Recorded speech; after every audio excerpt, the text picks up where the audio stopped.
నేను ఇంతకుముందు ఈ మాట చెప్పి ఉంటాను. దావీదు వాళ్ళ అమ్మ మంచి ప్రార్థన పరురాలు. వాళ్ళ నాన్న వాడిని ద్వేషించాడు, వాళ్ళ అన్నలు వాడిని ద్వేషించారు. దానికి కారణాలు ఇంతకుముందు నేను చెప్పాను.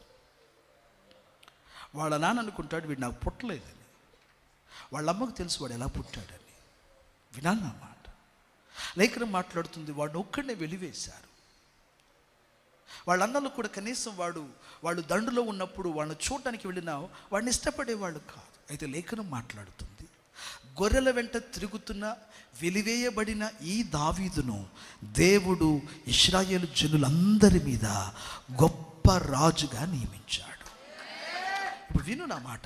ఎలాగో అతడు రాజుగా మార్చబడ్డాడంటే ఒక్క విషయంలో అతని జీవిత రాతే మార్చబడింది. ఏంటది? అది వడిసెలలో రాయి నుంచి ఏం చేశాడు, దాన్ని తిప్పి ఎవడి మీద కొట్టాడు? గొలియాతు మీద విసిరాడు. గొలియాతు నుదుడు తగిలి వాడు అక్కడే పడ్డాడు. అది వాడు జీవితంలో ఒక గొప్ప మలుపుని చెప్పాలి. యేసునకు మహిమ కలుగునుగా. స్తోత్రం చెప్పాలి గట్టిగా. హల్లెలూయా. ప్రజల దృష్టికి అప్పుడే పడ్డాడు. ఆమెన్. అప్పటి వరకు దావీదు అంటే ఎవరికి? దావీదు గొర్రెలు మేపుకుంటున్న ఒక గొల్లవాడని అందరికీ తెలుసు. వినాలి నా మాట. గొర్రెలు మేపుకుంటున్న ఒక గొల్లవాడు, అంతవరకు వాళ్ళ అవగాహన.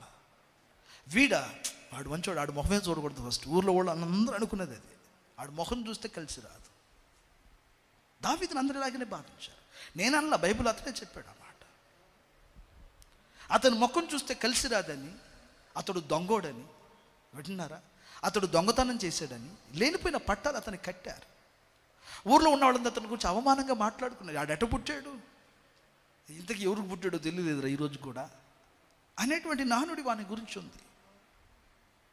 వాడిని ఒక బ్యాడ్ ఓమన్గా, ఒక చెడ్డ చిహ్నంగా అనుకుంటున్న వాడిని, వింటున్నారా, నా జీవము కలిగిన దేవుడైన యెహోవా, వింటున్నారా, అలాంటి వాడిని రాజా అని అతని ఎదుట ప్రజలందరూ సాష్టాంగ పడేటట్టుగా నా దేవుని అతను హెచ్చించాడంటే పై దానికి కారణం ఏంటి? వాడి మీద ఉన్న అభిషేకం. అదే నేను చెప్తున్నా పాయింట్. అదే పట్టుకోవాలి. నువ్వు ముందే 3 మాటలు చెప్పిన కారణాలు అదే. అభిషేకం అబ్బాయి. నువ్వు ఏ విధమైన జీవితం? 20 వచ్చింది నీకు, ఇప్పుడు 30 వచ్చింది, 40 వచ్చింది. కొంతమందికి 50, 60 ఉన్నవాళ్ళు కూడా ఉన్నారు ఇక్కడ. ఏం నీ సంగతి?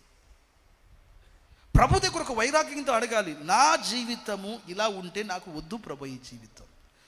నేను మాత్రం నీకు ఒక మహిమ ప్రతిగా మారాలి. స్తోత్రం చెప్పాలి గట్టిగా. హల్లెలూయా. నేను నీకు ఒక మహిమకరమైన పత్రికగా నేను మారాలి. దేవుని స్తోత్రం కలుగును గాక.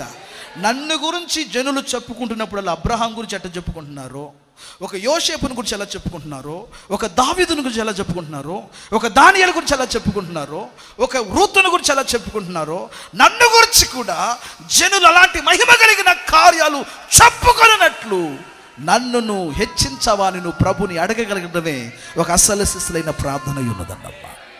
ఏసీ స్తోత్రం చెప్పండి గట్టిగా, మంచిగా చెప్పాలి. హల్లెలూయా.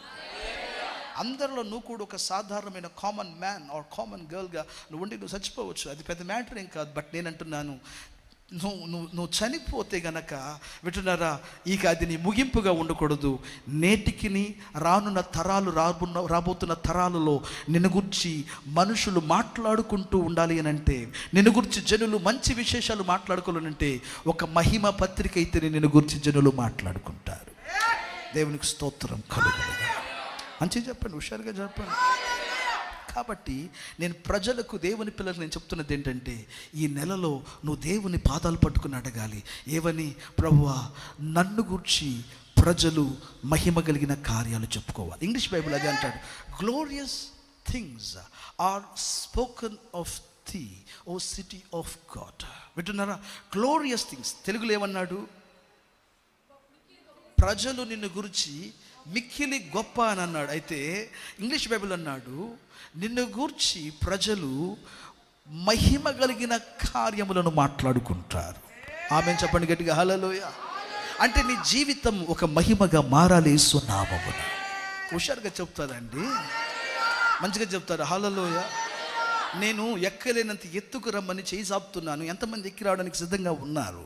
ఈ మాటలు వింటున్నారా? ఈ మాటలు సాధారణంగా ఉంటున్న వారికి ఈ మాటలు పట్టవు, అర్థం కావు, ఇదేంటి అని అనుకుంటాడేమో. కానీ నేను నిజముగా నా జీవితంలో ఆ ఉన్నతమైన మహిమ స్థానమునకు రావాలని ఎంతలోనైతే ఆకలి వాంఛ ఉంటుందో నా దేవుడు వారందరినీ నిశ్చయముగా ఆ స్థాయికి తీసుకురాగలిగిన వాడై ఉన్నాడు. యేసుకి స్తోత్రం చెప్పండి గట్టిగా. హల్లెలూయా. జనులు నిన్ను గూర్చి మహిమ కలిగిన కార్యాలు మాట్లాడుకోవాలి యేసు నామమున. మంచి చెప్పండి హల్లెలూయా. నువ్వు ప్రభువుని అలా అడగగలగాలి, నన్ను ఆ విధమైన ఒక మనుషునిగా చేయి ప్రభువా.